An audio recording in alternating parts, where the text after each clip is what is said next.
Salut tout le monde, soyez les bienvenus sur la chaîne du Pauvre Fou pour une nouvelle review très spéciale puisqu'elle est consacrée non pas à une figurine spécifique qui vient de sortir et qui fait donc l'actualité, mais à l'ensemble des figurines que j'ai chroniquées sur la chaîne. Deux, trois propos avant-coureurs avant de rentrer dans le vif du sujet, et bien sûr je vous renvoie sur le site de l'excellente boutique en ligne Funky Shop, j'ai mis le lien dans la description, comme ça si vous voulez vous procurer ces figurines, vous savez où aller.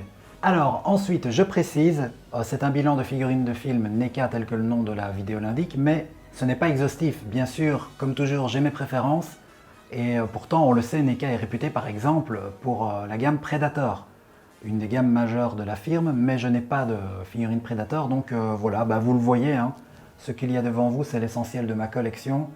En gros, Tortue Ninja, Retour vers le futur, Terminator et 2-3 guests. Voilà, donc je ne vais pas parler de ce que je ne connais pas. Et comme vous le savez, je chronique également des figurines du dessin animé Tortue Ninja. Une vidéo spéciale y sera consacrée lorsque j'aurai fait quelques reviews en plus, histoire d'avoir un peu de matière. Alors, petite précision, je vais faire une exception. Greta du film Gremlins 2, je n'en reparlerai pas ici car elle n'est pas du tout à la même échelle que ces figurines-là. C'est donc un cas à part et on va comparer ce qui est comparable. Alors, je fais un bilan, mais je vous préviens, je ne vais pas réénumérer toutes les qualités et tous les défauts de chacune des figurines. Je vais m'en tenir au point essentiel, que ce soit positif ou négatif.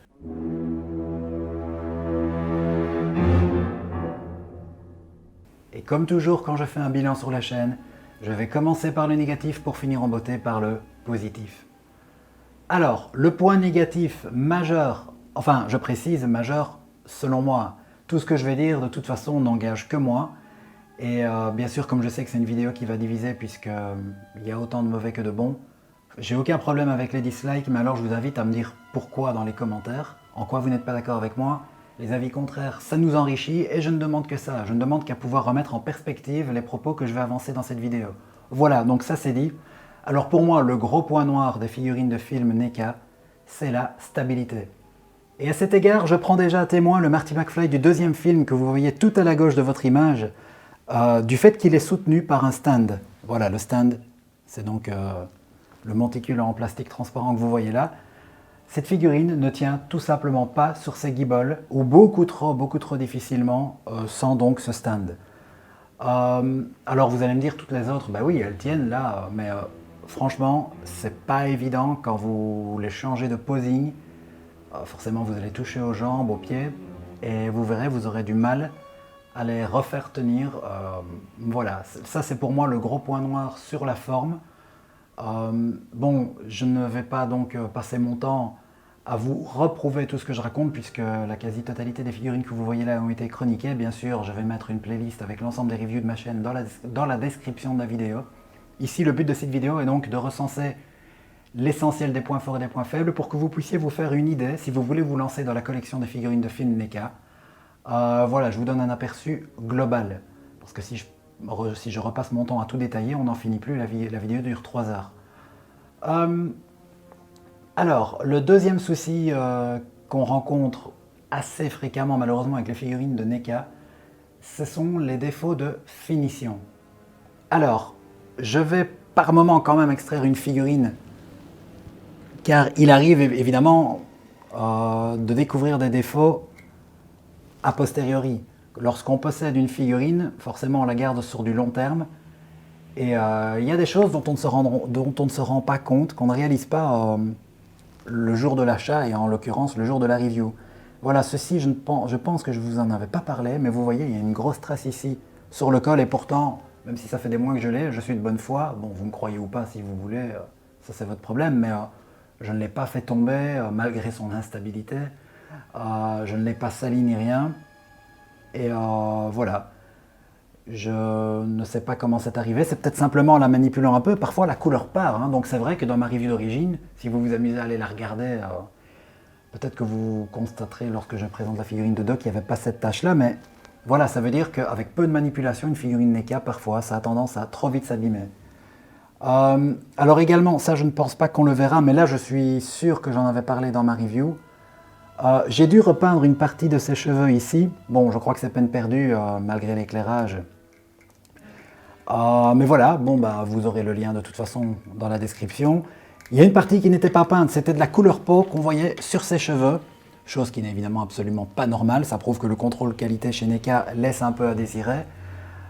Ici, j'ai donc réussi à réimiter la couleur châtain de ses cheveux avec de l'acrylique et on n'y voit presque que du feu. D'ailleurs, je pense qu'ici même, ça ne se sera pas remarqué, mais voilà. J'ai dit que j'allais pas tout réénumérer. Bon, je recense quelques points forts et quelques points faibles qui me sont revenus de mémoire. Je n'ai pas trop préparé cette vidéo pour garder un côté spontané, comme si on était dans un divan en train de boire l'apéro ensemble et que je vous disais de mémoire, ah ben voilà NECA si tu veux, ouais ok achète, mais attention ceci, cela. Voilà, le nez de bif, je pense, bon écoutez, voilà, allez, je vous le montre quand même. Attendez, il faut que j'oriente l'éclairage alors si je veux faire un plus gros plan. Voilà, vous voyez, il y a une tache sur le nez. Et on ne sait pas la faire partir. C'est le principe même d'un défaut de fabrication, vous me direz. Voilà, bon, maintenant j'arrête de chipoter à mes figurines, d'autant qu'elles ne sont pas stables. Et vous voyez, j'ai déjà du mal à le remettre. Le simple fait de l'avoir bougé. Bon, là, vous ne voyez pas ce que je fais avec les pieds parce que le cadrage ne le permet pas. Ok. Normalement, une figurine, sans y avoir touché, on doit pouvoir la reposer d'une traite, d'un coup, d'un seul, sans devoir la réajuster comme je viens de le faire. Alors, de mémoire, le gilet de Casey Jones, là je vous renvoie à l'insert qui va apparaître sur votre écran pendant que je parle. Vous voyez, on le soulève. Alors là, c'est moins grave parce que ça ne se voit pas dans sa configuration normale et le gilet, on ne peut pas le garder dans une autre configuration que replié sur le corps. Mais bon, le fait est que c'est une grosse tache de peinture qui est plutôt disgracieuse et qui témoigne de nouveau d'un manque de sérieux de la part de NECA, je trouve, dans la façon dont ils conçoivent le sculpte de leurs figurines. Et alors là, oui, c'est fort quand même. Alors ça, c'est une figurine qui ne fait plus partie de ma collection et qui est vouée à être détruite. Mais en réalité, Shredder a une jambe... Voilà, bah, je crois qu'on le voit bien comme ça quand je... Bon, je vais refaire la mise au point dessus. Voilà, comme ça, il n'est pas devant les autres personnages. Il est juste devant le fond blanc, on le voit, hein, je le tiens droit. Clairement, la jambe gauche est plus petite que la jambe droite. Vous voyez, je le tiens droit. Bon, j'ai heureusement un autre exemplaire de Shredder pour ma propre collection. Et vous vous en doutez. Et celui-ci, bah, je me le suis fait rembourser. Je ne vais pas continuer comme ça, il y en a d'autres. On va passer à un autre souci, c'est l'extrême rigidité qui amène à de la fragilité. Il y a de la casse malheureusement chez NECA, et encore, moi je m'en sors plutôt bien. J'ai pris 2-3 exemples, un qui n'appartient pas à une des figurines que vous voyez ici, mais c'est le katana de Leonardo. Voilà, bah en fait ça c'est de la super glue que vous voyez, évidemment il n'y a pas tout, ce n'est pas du mutagène. Hein. Bon évidemment du coup le résultat c'est la glu. Je ne sais pas si on voit bien à l'image comme ça la fissure, voilà il y a une fissure ici, juste en dessous de mon doigt. Là c'est pas de la rigidité, c'est simplement en le manipulant, enfin je crois que je ne manipule même pas l'épée en tant que telle, juste évidemment son manche pour l'enlever de la main de la tortue par exemple. Je n'ai jamais touché, je n'ai même jamais manipulé la lame et voilà, le simple fait de l'enlever et de le remettre dans la main de Leonardo, eh ben ça a provoqué de la casse. Ici on le voit avec les menottes de Splinter. Mais de nouveau je l'ai réparé à la glu, donc ça ne se voit plus trop bien. Ou alors si je fais comme ceci, voilà, si je le rapproche suffisamment de l'écran, je pense qu'on voit que je n'arrive plus à le fermer totalement. Voilà. Sans quoi ça recasse. Oups, désolé. Voilà. Alors oui, vous allez me dire, ces menottes, si vous avez acheté le Splinter en solo chez Funky Shop, ou ailleurs, hein, bon voilà, c'est la boutique que je vous recommande, mais chacun fait ce qu'il veut. Mais, vous me direz, on n'a pas ces menottes. Alors elles viennent d'un pack spécial, une exclue qui était sortie lors de la Comic Con de San Diego il y a 2 ans. Et donc j'ai un contact aux États-Unis, je l'ai eu comme ça, c'était uniquement dans ce pack de 4 qu'on pouvait l'avoir. Donc voilà, si vous ne l'avez pas, ne vous tracassez pas, c'est normal. Bon, c'est dommage évidemment qu'ils n'ont pas réédité ça pour l'Europe, mais voilà, petite parenthèse. Et alors, bon là je me suis un petit peu amusé puisque je fais du crossover dans Mediorama, mais voilà, ça je vous le montre, car c'est assez parlant aussi. C'est la caméra de Marty McFly, hein. De nouveau pas d'inquiétude, ça n'appartient pas aux Tortues Ninja. Et le micro, je ne sais pas si... On n'a pas toujours idée, quand on voit ça en vrai c'est flagrant, mais on ne sait pas comment ça rend à l'écran avec l'éclairage. En réalité, le micro, pareil, je ne me suis jamais amusé à la chipoter. Le simple fait d'enlever la caméra et de la remettre dans la main de Marty, puisque parfois il la prenait, parfois il la prenait pas, eh bien, voilà. Ici, en l'occurrence, il l'a prêté à Michelangelo. Eh bien, j'ai mis de la pâte Fimo noire, donc de la même couleur que la caméra. C'est ce qui fait que, justement, peut-être que l'illusion passe. J'ai d'abord essayé de mettre de la glu. Ça ne marchait pas tellement, la pièce est fine, petite, et doit tenir, entre guillemets, à la verticale. Donc, du coup, ça n'a pas marché. C'est ce qui fait qu'il y a quelques résidus qui restent, évidemment. Des résidus de colle. Alors, avec la pâte Fimo, peut-être que l'illusion passe, mais en réalité, voilà. On voit même encore l'empreinte de mes doigts sur la pâte Fimo. La pâte Fimo, pour ceux qui ne connaîtraient pas, c'est comme de la plasticine, hein, mais pour bricolage, pour adultes, quoi. Voilà. Et donc le micro a fini par casser, voilà. Donc NECA, c'est trop fragile. Et je vous dis, je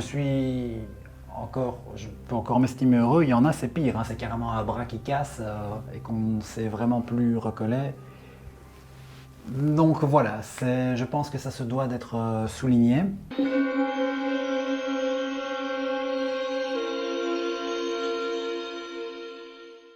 Alors, on va passer à un point mitigé. Il y en a un et un seul. Et là, pour le coup, c'est vrai que c'est un peu au cas par cas. C'est la ressemblance. Je dirais que la ressemblance n'est pas véritablement un problème fondamental des figurines NECA. Mais ce n'est pas non plus leur point fort.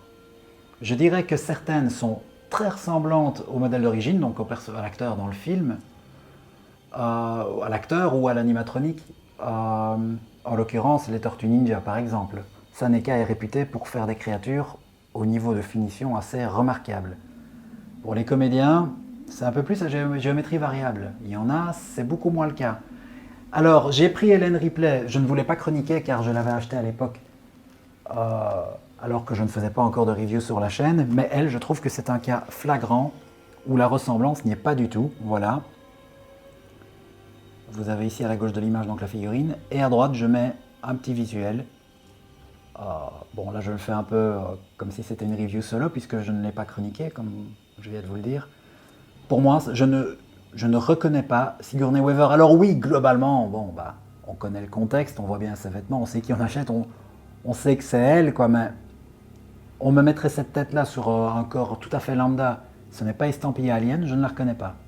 Voilà. Je trouve que c'est l'exemple le plus parlant de ma collection. Désolé s'il y a des floutés, hein, je n'ai que deux mains. Je trouve que c'est vraiment la figurine la moins ressemblante de toute ma collection. Le Marty McFly du deuxième film, là je vous remets un insert hein, puisque j'ai fait suffisamment de gros plans. En plus il avait deux têtes. La plupart des figurines que vous voyez là ont deux têtes. Ici forcément j'en ai amené qu'une seule. Donc la deuxième tête du Marty McFly du deuxième film, pour moi, n'était pas du tout ressemblante non plus, ni plus ni moins que celle d'Ellen Ripley. Voilà, bon, je ne les passe pas toutes en revue. Allez, on va dire un peu de positif aussi, parce que j'ai dit que c'était mitigé. Pour moi, Emmett Brown, c'est remarquable, ainsi que Terminator, Schwarzy. Pour moi, ça, c'est du très bon niveau, ou les tortues, bien sûr, pour ce qui est des non-humains.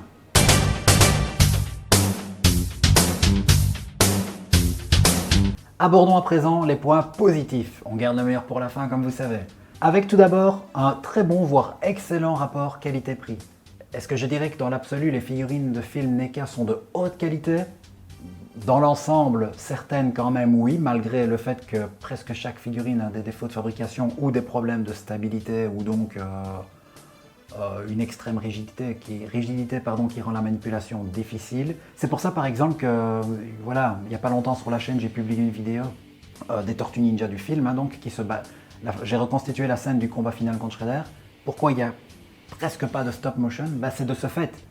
Trop rigide, fragile, voilà. Donc ça, forcément, ce sont des défauts communs à toutes les figurines, mais malgré tout, il y a des figurines qui sont tellement belles, avec un tellement bon sculpte, j'empiète un peu sur le point suivant, mais bon, qu'on arrive quand même à des figurines qui, indépendamment de leur prix, sont vraiment d'un très bon niveau. Sinon, pour moi, la plupart des figurines, si elles valent la peine, c'est parce que le prix n'est pas élevé. Une figurine de film, en gros, elles sont en général vendues à l'unité, sauf par exemple Casey Jones et Raphaël qui sont vendus ensemble, ou les tortues d'une manière générale. Pour les Tortues Ninja, c'est vrai qu'ils les vendent par deux. Shredder aussi est vendu avec Splinter, les foot par deux, auquel cas c'est une soixantaine d'euros. Sinon, c'est 30 euros, 30-32 euros, vous avez une figurine telle que vous les voyez là.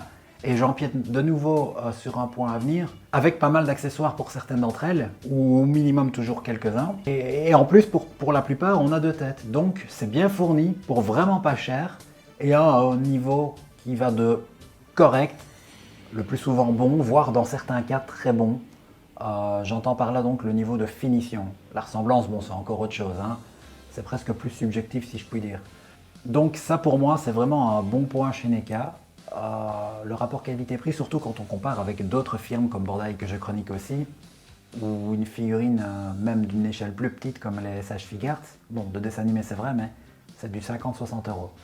Et on n'a pas forcément plus de bonus. Alors voilà, bon, je l'ai dit, je trouve que le rendu est quand même ressemblante ou pas, hein. Ça c'est une considération mise de côté, on y est venu, on n'y revient plus.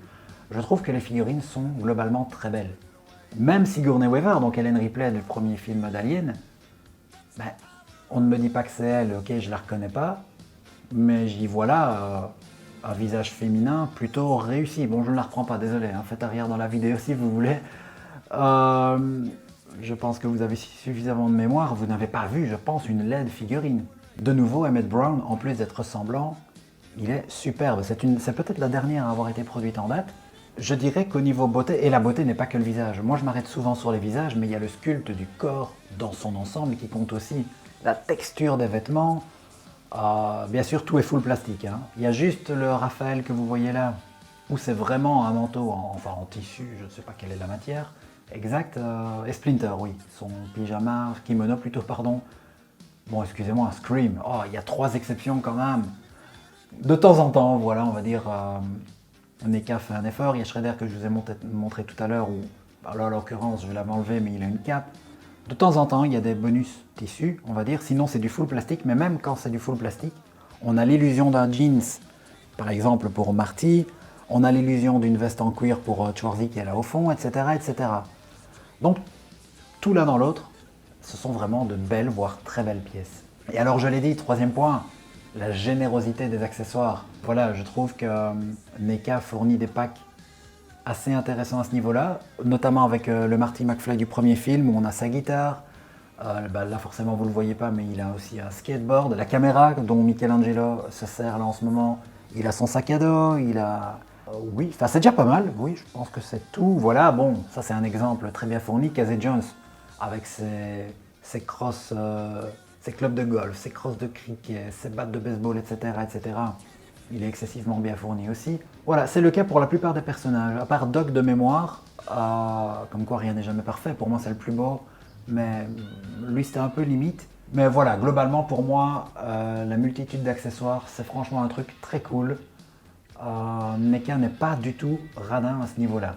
Je vais m'arrêter là, je vous avais dit que je ne ferai que les points positifs et négatifs principaux. Pour le reste, je vous parlerai bien de la firme en elle-même, NECA, hein, indépendamment de sa production de figurines, mais j'y ferai probablement, et je dirais aussi malheureusement, une vidéo à part, rien que pour ça. Ce sera plutôt un coup de gueule que je vais devoir pousser, car au niveau de la communication, au niveau de son organigramme, de ses envois de colis, il y a vraiment des trucs qui ne vont pas du tout. Mais ici, voilà, je voulais me concentrer sur un feedback général des figurines que j'ai chroniquées. Bon, j'ai fait une exception pour Ripley, parce que je voulais vraiment vous montrer que parfois c'est pas du tout ressemblant. Michelangelo c'est pour la forme, c'est parce que voilà, elles sont en posing plus ou moins comme ça en ce moment de Mediorama, et bon, il avait la caméra. Splinter c'est parce qu'il y avait les menottes qui étaient cassées, sinon voilà, en gros, c'est uniquement celle que j'ai chroniquée. Maintenant, je vous le rappelle, je vous invite, vous, dans les commentaires, à me faire part de vos propres expériences, si vous en avez. Si vous ne l'êtes pas, est-ce que vous seriez tenté de les acheter, en ayant pesé le pour et le contre de mon propre point de vue, de mes propres expériences, car NECA, c'est très aléatoire.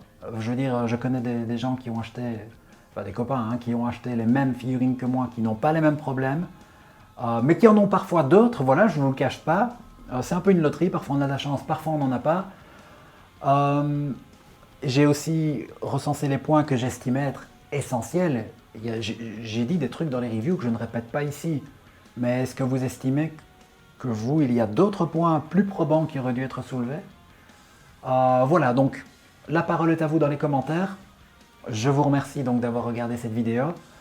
Je ne sais pas quand exactement, mais il y en aura une également sur les SH Figuarts. Dragon Ball, puisque là je commence à en avoir chroniqué quelques-unes aussi. Il viendra un moment où je ferai un bilan. Je l'ai dit, je ferai pareil avec les figurines NECA des Tortues Ninja du dessin animé.